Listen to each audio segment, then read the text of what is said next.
Ja, Leute, herzlich willkommen zu einem wunderschönen neuen Video auf diesem wunderschönen Kanal. Ich hoffe, euch geht's gut. Mir geht's gut. Heute gibt es die Spielanalyse vom Spiel gegen Illertissen. Es war ein sehr, sehr gutes Spiel, ein sehr, sehr geiles Spiel.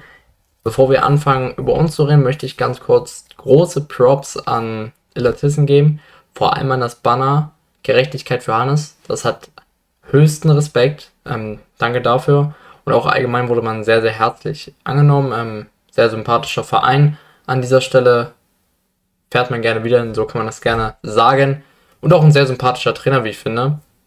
Und damit passt das eigentlich, das Ganze. Und damit gehen wir jetzt in unsere Sachen rein. Ja, wir haben ein gutes Spiel gemacht, also ich glaube, darüber braucht man nicht diskutieren. Die ersten 10 Minuten, muss ich ganz ehrlich sagen, haben ein bisschen kritisch gewirkt. Man hat so gewirkt, als ob man ein bisschen überheblich rangeht, aber danach hat sich das dann komplett gelegt, man hat sauber gespielt. Mit einer guten Flanke auf Bräunig hat man dann das erste Tor veredelt. Da habe ich mir dann auch gedacht, Bräunig, wenn er jetzt so weitermacht, dann ist das top. Hat dann aber leider im Laufe des Spiels noch einige Bälle versemmelt, leider. Unter anderem den Elfmeter. Den Matthiesen dann im Nachschuss reinmacht, sollte ein Tor gewesen sein, was irregulär war. Weiß ich jetzt nicht hundertprozentig. Und auch zum Schluss das Tor von Pesch war ein gutes Tor. Gut rausgespielt, perfekter Haken. So spielt man Fußball.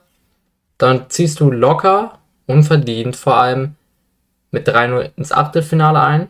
Das ist ein großes Ding. Es geht um viel Geld, es geht um viel Prestige auch. Es wäre das erste Mal, beziehungsweise das zweite Mal, dass wir ins Viertelfinale einziehen können. Das bedeutet also einiges. Ich wünsche mir da persönlich Bochum zu Hause oder auch Hertha in Berlin. Muss man schauen.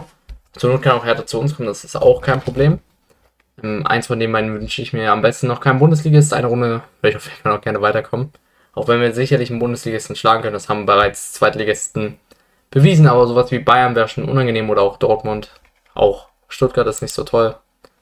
Deswegen muss man da ein bisschen schauen. Wir gehen jetzt aber wieder in die Einzelkritik, gucken uns die Spielstatistik an und ihr schreibt so wie immer gerne eure Meinung in die Kommentare. So, 3:0, souveräner Sieg, ich glaube, das passt perfekt. Wir gucken in die Spieldaten rein und da sieht es auch relativ klar aus. So wie es halt aussehen muss. 3 X-Goals haben wir hier, 2 X-Assists, auch das sieht stabil aus, 7:22 Schüsse, auch das passt dann dementsprechend. Man hat gesehen, so in der Phase 46. würde ich jetzt sagen, bis 80. vielleicht, hat man ein bisschen es ruhig angehen lassen, ohne wirklichen Druck.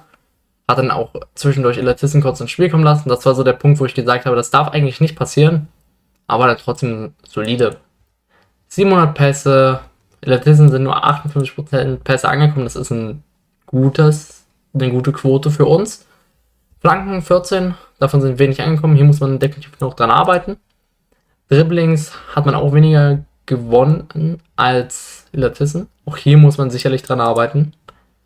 Ballbesitz 74%, da gibt es nichts drum zu diskutieren. Auch gewonnene Zweikämpfe muss man dran arbeiten. Gegen Illertissen darfst du eigentlich nicht mehr gewinnen als verlieren. Luftzweikämpfe waren dann wieder gut und Fouls und Abseits ist eigentlich relativ egal. Ja, und dann kommen wir zur Aufstellung. Ich glaube, es waren keine Überraschungen drin. Außer vielleicht Krempicki. Ich fand Reimann so wie immer sehr gut auf der Linie. Hat mir gut gefallen, hat keinen Fehler gemacht, musste aber auch nicht viel machen. Das gehört auch zur Wahrheit dazu. Solides Spiel. Für Lubambo gilt das Gleiche. Macht es gut. So wie immer sehr sicher auf seinem Flügel. Keine Fehler. Tobi Müller und Heber haben mir wieder gut gefallen. Die haben das sehr gut gespielt. Außer vielleicht Heber zwischendurch, der hatte kleine Aussetzer, aber wie gesagt, auch kein Fehler drin, deswegen top. Matthiesen, ja, ist halt der beste Innenverteidiger der zweiten Liga mit. Darüber brauchen wir uns gar nicht diskutieren, das hat man auch mal wieder gesehen. Ist ja sehr, sehr schnell, weiß ganz genau, wie er laufen muss. Einfach der perfekte Innenverteidiger, der gleichzeitig aber auch Flügel spielen kann, auf gut Deutsch. Falco hat auch wieder ein gutes Spiel gemacht. Freut mich sehr, dass er so eine gute Entwicklung genommen hat. Grieb ein bisschen egoistisch, fand ich. Sonst hat er aber auch ein gutes Spiel gemacht, kam gut auf den Flügel eigentlich, hat sich gut durchgesetzt. Aber wie gesagt, ein bisschen egoistisch, manchmal hätte er passen können, dann wäre vielleicht noch der ein oder andere Ball drin gewesen. Krempicki fand ich nicht gut. Ich fand ihn ein bisschen zu langsam. Auch ein bisschen zu langsam hat er gedacht, fand ich. Und deswegen Hat mich gewundert, dass er überhaupt noch so lange spielen durfte. Nolle, so wie immer ein gutes Spiel gegen seinen Ex-Verein, macht das gut. Gute Flanke auf Bräunig vor allem. Und ja, seine einzelne Stärke siehst du halt bei Artig, muss ich sagen. War nicht so ein gutes Spiel. Das gehört soweit dazu. Und hat schnell seine gelbe, hätte auch durchaus gelb-rot sehen können. Glücklich dann. Da musst du ihn auch in der 46. auswechseln, das ist richtig. Diesmal nicht so gut. Bräunig, ja, hat sich eigentlich die Chancen gut genommen. Du musst dann wahrscheinlich auch einfach als Stürmer 1-2 Tore mehr machen. Trotzdem sehe ich hier eine Entwicklung und deswegen bin ich damit relativ zufrieden. Bräunig ist nicht mehr ganz so schlimm wie am Anfang. Das ist für mich ein wichtiger Punkt. Dann kommen wir noch zu den Einwechslern. Diawara kann man jetzt nicht so viel sagen, hatte glaube ich zweimal den Ball. Geschwill war nicht gut, fand ich. Wieder so typisches Geschwillspiel. Er geht ins Dribbling, ich glaube, das hat perfekt gepasst eigentlich zur Situation. Er geht ins Dribbling gegen einen Illertissen-Spieler, steht davor, will weiter gerade auslaufen, verliert den Ball und er muss wieder hinterher rennen. Das ist so typisch Geschwill leider. Gefällt mir überhaupt nicht. Ulrich, ja, so wie immer ein gutes Spiel. Ist halt seine Dribbelstärke, die ihn halt einzigartig macht. Ist wirklich gut. Herrscher hat auch ein gutes Spiel gemacht auf seinem Flügel dann.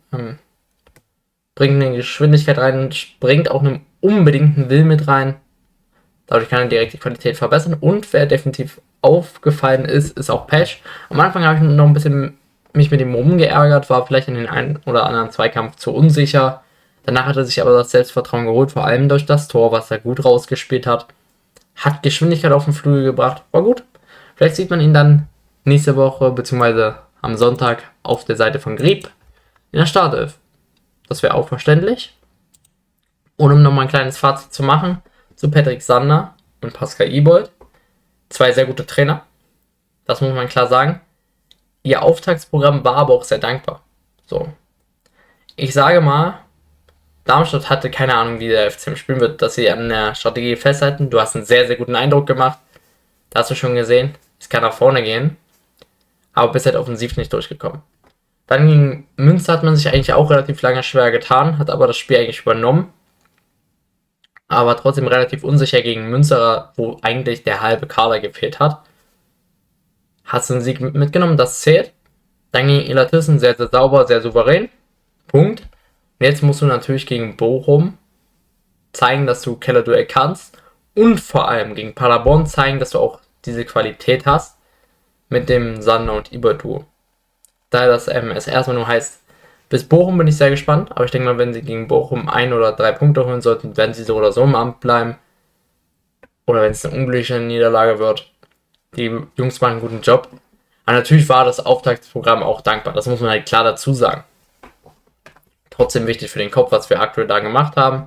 Schreibt eure Meinung gerne in die Kommentare, lasst gerne ein Like und ein Abo da. Würde mich sehr supporten und damit sehen wir uns beim nächsten Mal. Ciao Leute.